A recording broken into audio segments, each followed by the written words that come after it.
Hello everyone and welcome back to another episode of Groove Gaming. Today we're going to be taking a look at another build video, but this time we're going to be taking a look at the Mesmer, and this specific build I like to title the Time Warden. Now there's no real meaning, I just like creative titles, and I hope you do too. And if you do, congratulations. Hope this sufficed. Anyway, today we are going to be taking a look at sigils, the types of weapons, the amulets, the runes, the specs, and how I usually play, and then I'm going to go into some gameplay as I usually do. So it's going to be basically two videos in one. But quick disclaimer, this is not a meta build. If it happens to be, I did not check, but it's more of a build just for fun. And if you've been in ranked and you're kind of like, a little burnt out on the meta builds, then you can possibly check this out, see if it's a little bit of fun. I have personally had good experiences in ranked battles. I have won many. The gameplay I will show you, I did win this one, so it's not completely useless. There is a bit of play you can have in a ranked match. So that's my quick disclaimer, and so let's get on with the actual build. So first off, we're going to be looking over the weapon sets with the sigils. Then we're going to go into the rune and then the amulet, and then quickly skim over the three specializations I take, then go into the weapons, utilities, and just basically how I like to play this specific build. The first weapon slot I usually take is a greatsword. In this case, it's the Nightmare Greatsword. It's one that I cosmetically prefer. That's our first weapon set and the primary weapon set that you will mostly be staying in. But if you happen to get into more of close quarter combat, you can switch to the sword shield combo. I usually like the sword shield combo, mostly for good defensive capabilities. The shield skill 4 is a block, and if someone actually hits you, it can turn into another block. And then sword 2 is basically a 3-second evade, I want to say. So those are the reasons why I take the sword and shield. For the sigils I take on the greatsword is the sigil of frailty. 50% chance on a hit, you will inflict vulnerability for 10 seconds. And then I take sigil of air. 50% chance on a critical hit, you will cause a lightning strike to come down and hit your opponent for some damage. That's always nice. And then for the sword shield, I take Sigil of Rage. 50% chance on critical, you will gain quickness. Quickness is very nice with this build because you'll be getting a lot of phantasms and illusions, and mostly just attacking your target quicker. I will go into the phantasms and illusions a little bit later. Next, I take Sigil Force for just a straight up 5% damage increase. You could always switch out Sigil Force with anything you prefer. Again, I should clarify, a lot of this build is very flexible. So pick and choose what you'd like. If you see there's room for improvement, please do improve. And then the rune I take is Rune of Holbreck for mostly the power, but the might duration is also very good. And then the 25% chance when struck to gain might. I will talk about this a little bit later with the traits. But overall, might is a very, very useful tool with this specific build. Next, I take the Paladin's Amulet. I take this for the power precision, and then for a little bit of more survivability, I take the Toughness Vitality. But the power precision does come quite decent in certain situations when you need to burst down a target and get some crits out. So now we've covered the weapons, the sigils, the runes, and the amulet. So let's get moving on to the three specializations I take. The three in total I take are the illusions, domination, and chronomancer lines. So let's talk about the illusions first. You have the basic minor traits, but the first one I take that I have a choice of is persistence of memory. Shattering a phantasm recharges all phantasms by a small amount. Now phantasms are really good if you want to get some nice damage out and more clones for shattering. And at the end, I will try to summarize how everything ties into each other. I'll do my best. I might get a little confused, but I'll do my best. So I take this for the first option. Next option I take is Shattered Strength. Shattering illusions grants you might per illusion. Now this specific trait plays into our Rune of Holbreck. This will grant you might, but also the rune will increase the duration of that specific might. So one trait that will play into it. And then the next one I take is Master of Fragmentation. Your shatter skills are improved. So Mind Racked has a 10% increased critical hit chance. Cry of Frustration is now crippling foes when you use F2. And Diversion will strike up to 5 targets within range. Distortion will now reflect projectiles, which is also good for some more damage. And Continuum Shift will slow nearby enemies when you return to your original timeline. Moving on to the second trait line, I take Domination. The first skill, or the first trait I have a choice of taking, is Empowered Illusions. Illusions do more damage. Now, for Domination, I usually stick with the illusion stuff, or at least for this specific one. And the illusion stuff will play into the Chronomancer some more, but I will talk about that a little later. Empowered Illusions, basic 15% increase in damage. Next one I take is Furious Interruption. Gain quickness when you interrupt a foe. Quickness is always great. Also applies in with one of the sigils. I have a one that grants you quickness, so you're just getting a little bit more quickness. And then the final one I take is Imagined Burden. Now this specific one I chose to take for the last game, which I will be showing you after this. So I chose to take this mostly for the might, and then it also plays in with the rune. You get a longer duration of might. But now it all greatsword skills, sorry, tripped over my words there. All greatsword skills will apply cripple, except for your auto attack, and also reduces the recharge. But if you don't want to take Imagined Burden, I also highly request you take Mental Anguish. Basic damage increase for your shatter skills, and this can also apply with Master Fragmentation. Mind Rack becomes very lethal when you pair Master Fragmentation with Mental Anguish. You get that 50% increased damage and also a 10% increased critical hit chance. So you could basically burst someone, if it's a thief, possibly to the down state, or at least half health with a Mind Rack. Pretty nice. And the next trait line, which is the final one, is the Elite Specialization, the Chronomancer. The first trait I take is Delayed Reactions. Interrupting a foe slows them. Now, slow is very annoying, and I love to apply it to my enemies, because I know they're getting frustrated, because whenever it happens to me, I also get frustrated. Now, Delayed Reactions also plays in with Furious Interruption. Not in the sense of slowing, but the actual act of interrupting. When you're now, if you take this, when you interrupt a foe, you'll be slowing them, and you'll also be giving yourself quickness. So, while they're slowed and doing less damage, you'll be doing more damage at a faster rate. So, pretty nice if you happen to, pair them up correctly. This one doesn't have a cooldown, which is very surprising. Next one I take is Illusionary Reversion. Shattering at least 2 illusions generates a clone. Now, this is great if you are constantly shattering.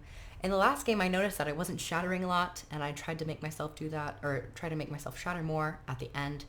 So if you notice that, I apologize. But it's always nice to shatter, and having this trait allow you to shatter more effectively with more damage.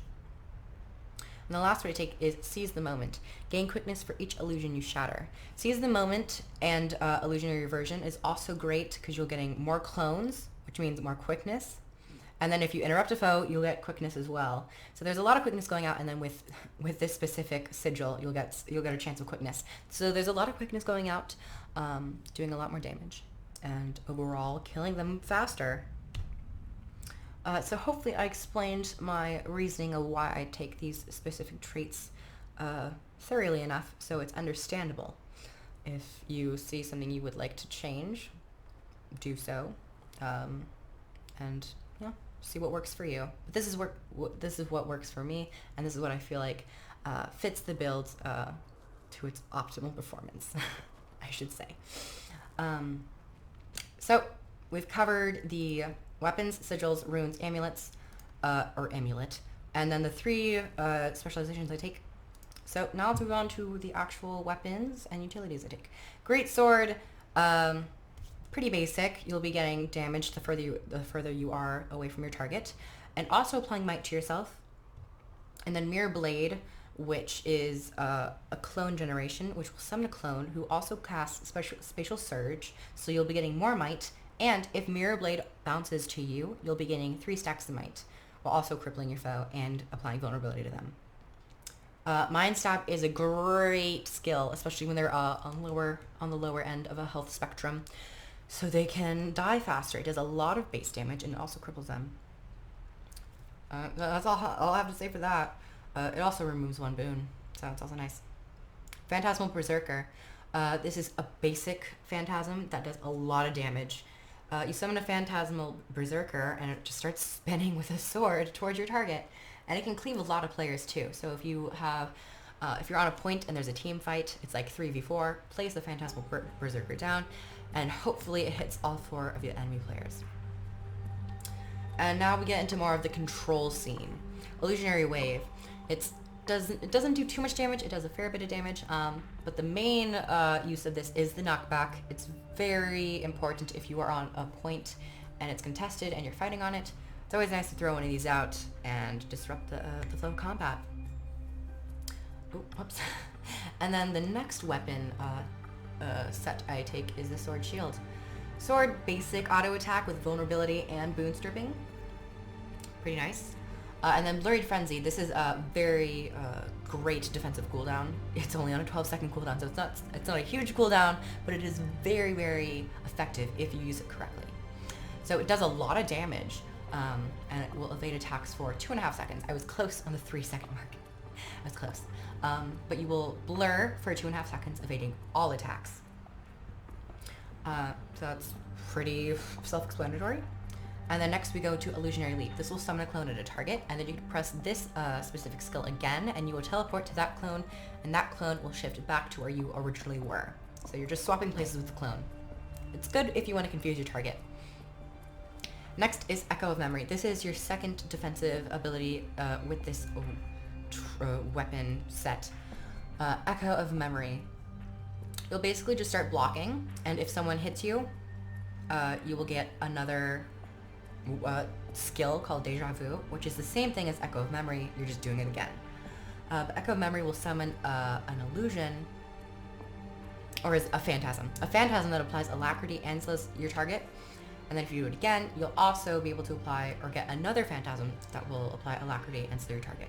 So if you get 2 of these out, there's going to be a lot of alacrity flowing, so quicker recharges. And next, Tides of Time.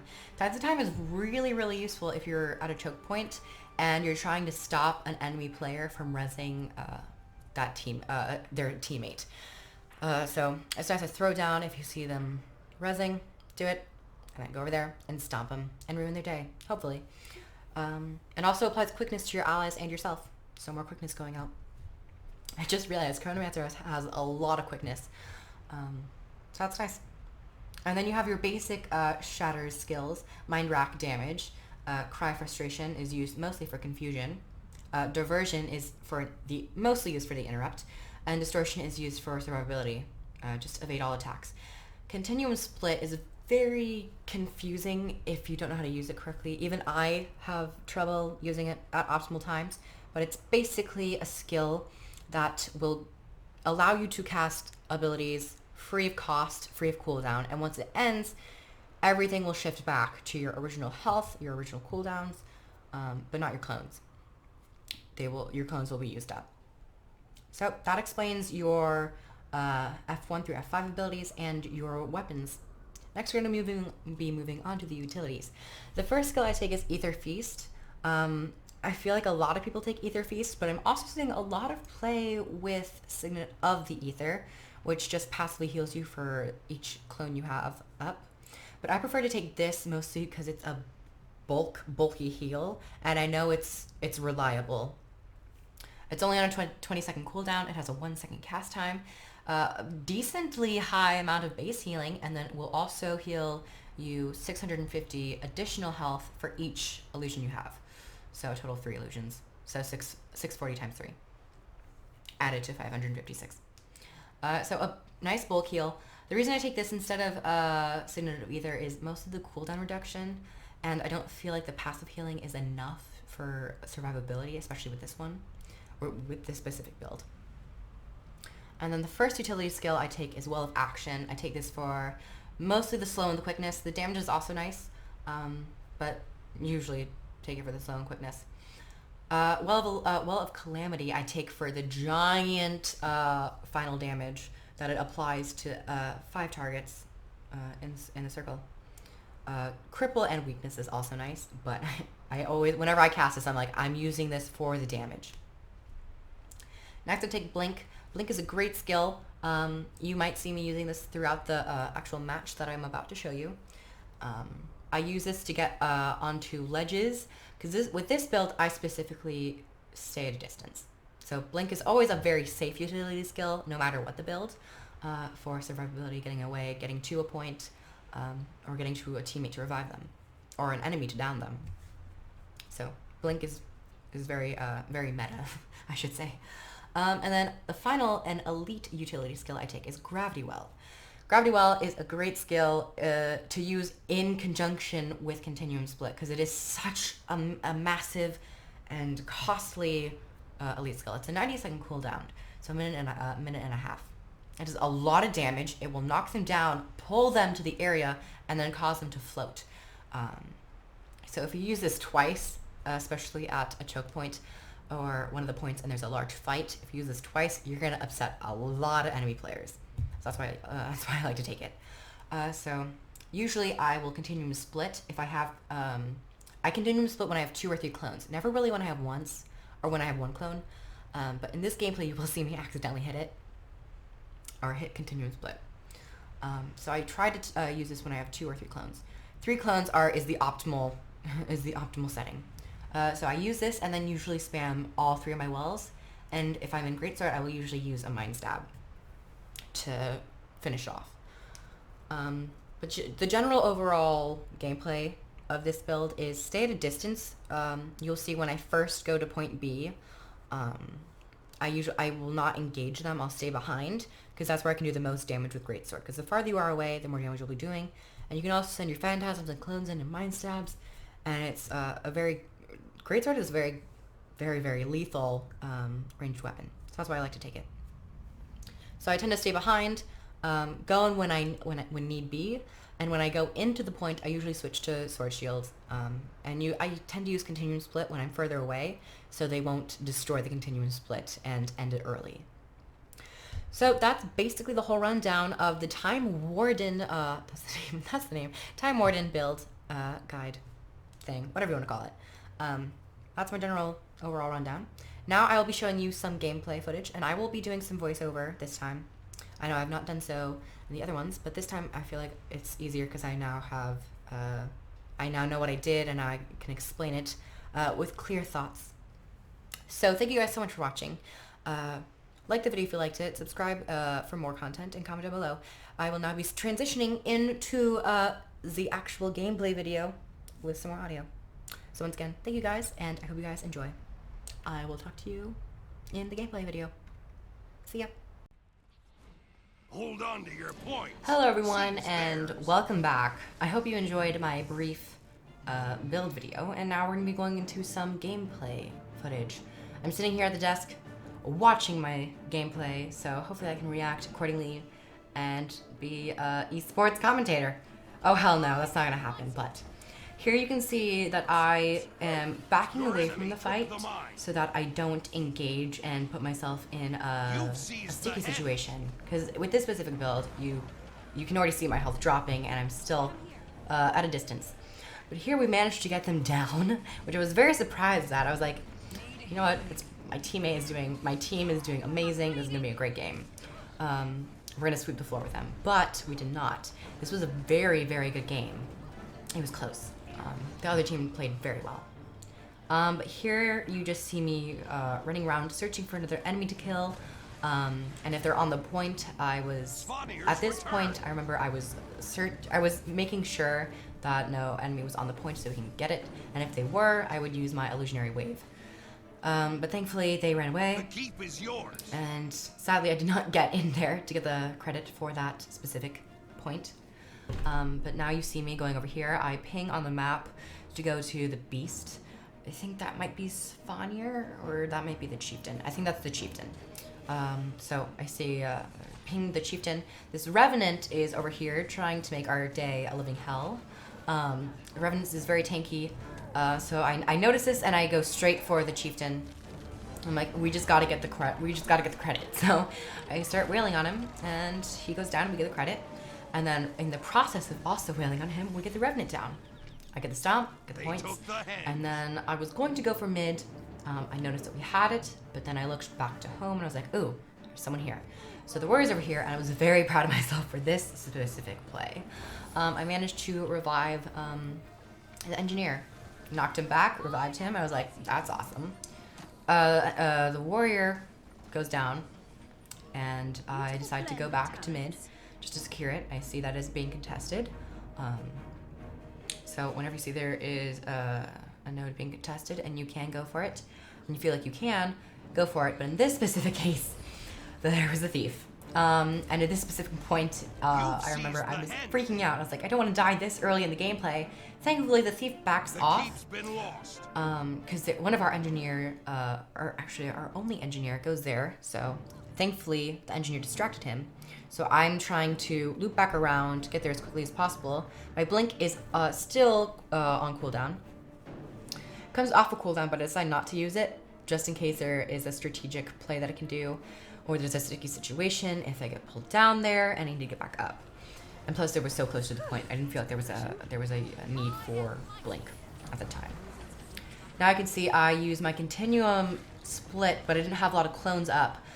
That was my accidental Continuum Split. And sadly, I did not get any of my wells to come back on cooldown, or come back off cooldown.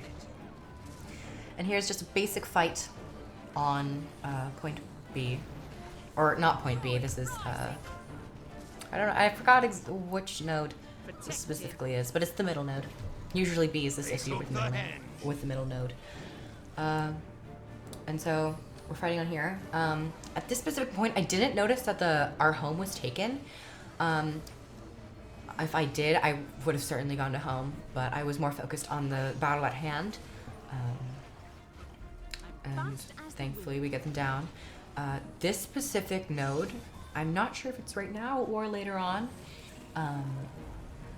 but it starts to get really heated. You might have saw there, I started to go back to home. Then I saw the engineer was going there, so I backed off and made sure this point was held.